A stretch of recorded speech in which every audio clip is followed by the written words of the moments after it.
تھوڑا سا ان کو نا میں نے کہا کم از کم آپ اتنے آپ کے شاگرد جو ہے اتنی ڈٹائی کے ساتھ انہوں نے آ کے سوالات، کیا آپ نے یہ سمجھا تھا کہ کسی پہاڑی بدو بیٹھا ہے؟ یعنی اس طریقے سے پھر فرماتے ہیں کہ ہم بعد میں اٹھ کے وہیں رہے بھی، ہم سے انتظار ہو رہے ہیں کہ ہمارے ساتھ کھانا کھائیں گے، لیکن وہ پھر اس مسجد میں نماز پڑھنا بھی، یعنی وہ حاجیوں کا انتظار ہوتا ہے نا جتنے دن بعد جہاز جائے گا یا یوں ہوگا وہ ہوگا۔ تو بہرحال ولم یکن لہ شریک فی الملک، بادشاہت میں بھی کوئی اس کا شریک نہیں۔ بادشاہت علی الاطلاق، الملک للہ والعظمت للہ، بادشاہت اللہ کی اور بڑائی بھی اللہ کی۔ وخلق کل شیء، ہر چیز کو پیدا کیا، فقدرہ تقدیرا، اور پھر خوب اندازے سے بنایا ہر چیز کو۔ آپ دیکھ لیں کتنی باریک بینی کے ساتھ اللہ کی ذات میں جو ہے، یہ انسان اپنے اندر نقشے دیکھ لے، ٹھیک کیسے کیسے نظام اللہ نے رکھے ہیں، کیسی کیسی باریک رگیں جو ڈاکٹروں کو نظر نہیں آتی، جو دوربینوں سے نظر نہیں آتی، لیکن کنیکشن جاری ہے۔ یہ جیسے کل میں نے بتایا نا کہ اللہ کے نور کے بارے میں، اور وہ جو تم اللہ کی قدر کیوں نہیں کرتے، حالانکہ والارض جمیعا قبضتہ یوم القیامۃ، زمین ساری کی ساری اللہ کی مٹھی میں ہو، والسماوات مطویات بیمینہ، اور آسمان سارے کے سارے لکھتے ہوئے ہوں گے اللہ کے دائیں ہاتھ میں۔ ان کے بارے میں ساری چیزیں اللہ کا تعارف ایسا نا، تو میں کہ ساری چیزیں اللہ کی ایک مٹھی میں ہونے کے باوجود ایسے ہوگا جیسے کہ حبۃ خردل، رائی کا دانہ تمہاری ہتھیلی میں ہو۔ ہمارے علماء دیوبند حضرات ہیں، یہ مسائل پہ اپنی تفسیروں میں زیادہ زور دیتے ہیں، مسئلے پہ مسئلہ، مسئلہ مسئلہ مسئلہ۔ یہ جو تعارف کی چیزیں ہیں نا اللہ کی ذات کی، یہ پرانی تفسیروں میں ملتی ہیں، عربی تفاسیر۔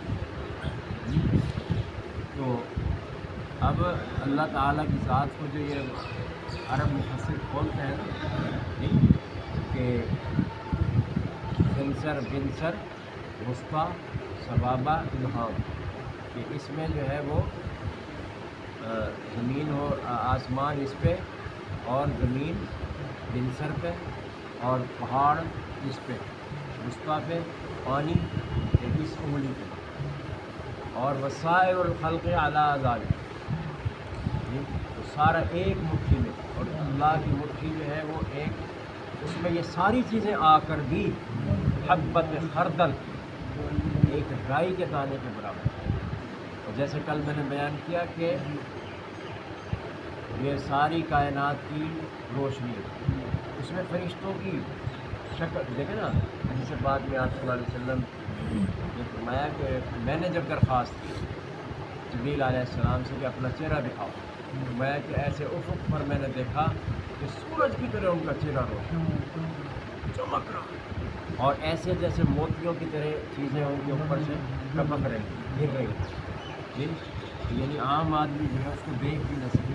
یعنی یہ ساری روشنیاں مل کے پھر کیا ہو گئی، ایک آدمی کی آنکھ میں جمع کر لی جائے، اور پھر وہ آنکھ جو ہے اس سورج کو دیکھے، تو اس کو نہیں دیکھ سکے، اور فرمایا کہ پھر سورج کی روشنی جو ہے وہ 70واں حصہ ہے کرسی کی روشنی کا، اور کرسی کی روشنی 70واں حصہ ہے عرش کی روشنی کا، اور عرش کی روشنی جو ہے وہ 70واں حصہ ہے اللہ کی روشنی کا۔ اچھا اس میں پھر کیا ہے، اور فرمایا اللہ کے ایک پردے کی جو روشنی ہے اس کا، ورنہ اللہ نے اپنے چہرہ مبارک پر 70,000 پردے روشنی کے پردے ڈالے ہوئے ہیں۔ اگر فرمایا وہ پردے ہٹ جائیں تو جہاں تک اللہ تعالیٰ کی نظر جائے نا سب کچھ جل کے خاک۔ یہ تو اللہ جب اپنا دیدار کرائیں گے اس وقت پتہ چلے گا کہ ہم کتنے غفلت کر کے آ رہے ہیں۔ اور ابھی تو دیکھیں نا جس کو تعارف نہیں ہوتا تو کسی نے کہا تھا میں بچوں کے اربا قرآن چھوا میں تو ڈر لگے اچھا میرے کو نہیں اٹھتی. تو اس نے کہا دکھاؤ تو صحیح قرآن ہے کیا چیز. یہ بستروں کی تو 10 ٹھاک یہ عظمتوں کا نہیں نا پتہ, اللہ کا تعارف نہیں, اللہ کی عظمتوں کا اندازہ نہیں. اس وجہ سے وہ پھر ہر جگہ جو ہے شیطان غالب آیا رہتا ہے. اللہ کی ذات کو کچھ سمجھتے نہیں.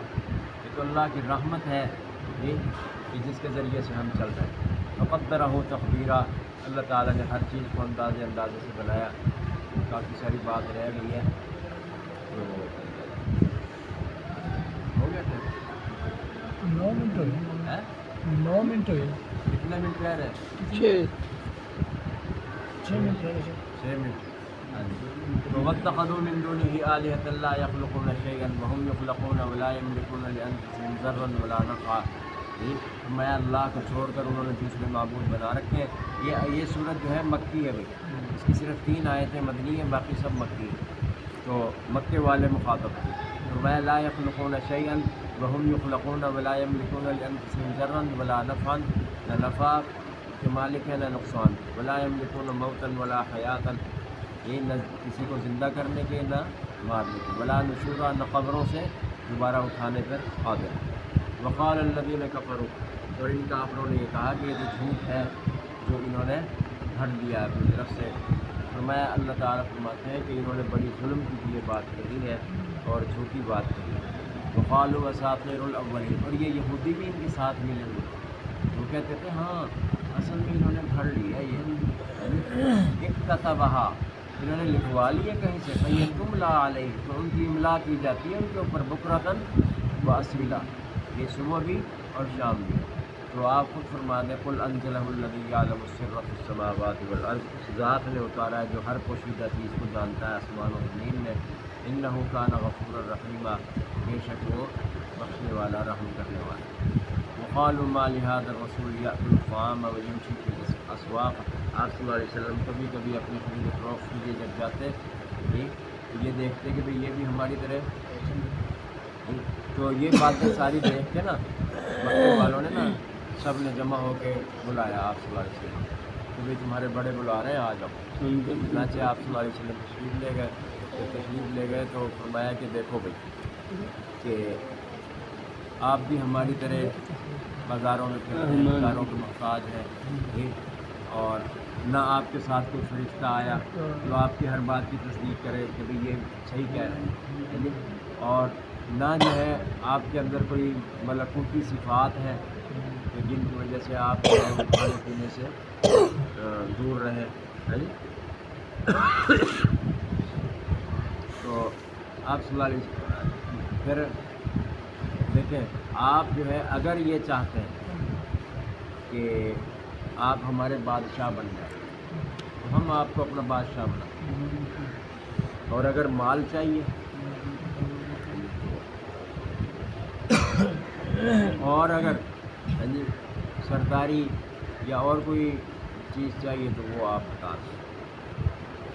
اس روایت میں تو نہیں ہے, دوسری روایات میں یہ بھی ہے کہ اگر آپ اس سے شادیاں زیادہ کرنا چاہتے ہیں, یہاں جو تفسیر میں دیکھا نا تو وہاں یہاں یہ روایت نہیں, دوسری جگہ ہے. تو آپ صلی اللہ علیہ وسلم نے فرمایا تم نے کس لیے مجھے بلایا ہے, میرا تو نہ مقصد پہلے ہے نہ بعد میں, کبھی بھی ان چیزوں کو پسند نہیں فرمایا. تو ابھی آپ صلی اللہ علیہ وسلم یہاں سے بات کر کے تشریف لے گئے واپس گھر, اس وقت میں اللہ نے یہ آیتیں نازل کی اور جنت کا جو رضوان ہے نا اس کو چابیاں دے کے بھیجا. اور پھر فرمایا کہ سارے مقامات انبیاء علیہ السلام کے دکھا دینا, اور ان کے مقام جو ہے ان کا وہ بھی دکھا دینا, اور یہ کہنا کہ اللہ آپ کو سارے خزانوں کی چابیاں دے رہے ہیں, اور آپ یعنی آپ کو مالدار اور سونا اور چاندی آپ کے تابع کرنے کے باوجود آپ کے مرتبے میں کوئی کمی نہیں کی جائے. آپ یہ چابیاں اگر لینا چاہیں تو ہم آپ کو دینے کے لیے تیار ہیں.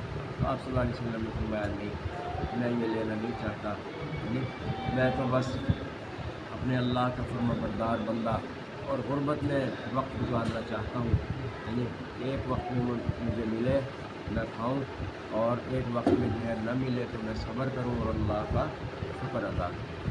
ٹھیک، تو یہ اس آیت کے بارے میں مفسرین فرماتے ہیں کہ یہ واحد آیت ہے، یہ بابرکت ہے وہ ذات جس نے جو اگر چاہے تو آپ کے لیے ان کے باغات سے بہتر باغات دے دے جن کے بیچ سے نہریں جاری ہوں، اور وَيَجْعَلْ لَكَ قُصُورًا، اور آپ کے لیے محلات تیار کر دیں.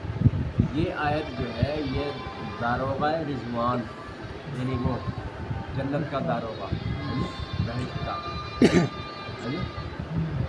تو اس پہ جو ہے نا یہ اس نے نازل کی، یعنی اللہ کے حکم سے اللہ تعالیٰ نے فرمایا کہ یہ آیت تم جا کے ان کو عطا کر کے آؤ. اگر چاہیں تو ہم سب کچھ آپ کے ساتھ جو ہے وہ لگا دیتے ہیں اور آپ اپنی ضروریات ہیں. فرمایا نہیں، میں ان چیزوں کو نہیں لینا. آپ صلی اللہ علیہ وسلم جیسے میں نا عبدیت کہ اللہ کا بندہ ہونا یہی سب سے بڑا کمال، عبدیت کو جو ہے اختیار فرمایا. اور جیسے عبد رہتے ہیں نا کہ کبھی بھوکا ہے، یہ اب دیکھیں حقیقت ہے ہر کام میں آپ صلی اللہ علیہ وسلم نے نا صحابہ سے آگے بڑھ کر عبدیت کا مظاہرہ کیا. انہوں نے کہا یا رسول اللہ صلی اللہ علیہ وسلم پیٹ پہ پتھر بنا ہے، بیٹا میں کیا کروں، میرے پیٹ پہ 2 ہیں. کیوں نہیں؟ اور بیٹی نے کہا ابا جی کھانے کو کچھ نہیں ہے، بیٹا حاضر سوٹ اور آدھا 4تھا دن ہے بعد کا واقعہ میں نے کوئی چیز کر دی.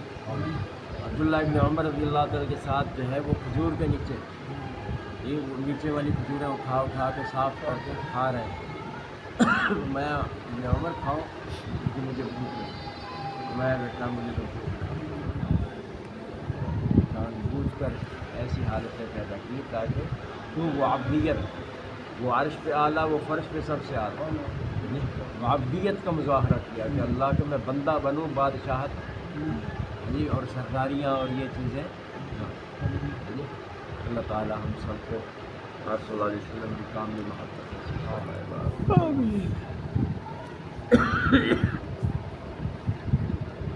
الحمد للہ رب العالمین والعاقبۃ للمتقین والصلاۃ والسلام علی سیدنا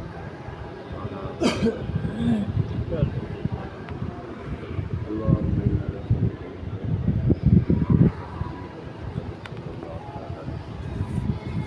ونعوذ بك من شر ما استعاذ بالله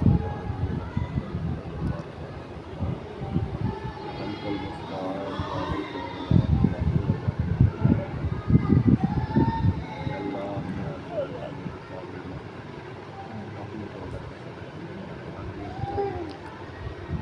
اللهم آمين بجاه النبي الكريم صلى الله عليه وسلم.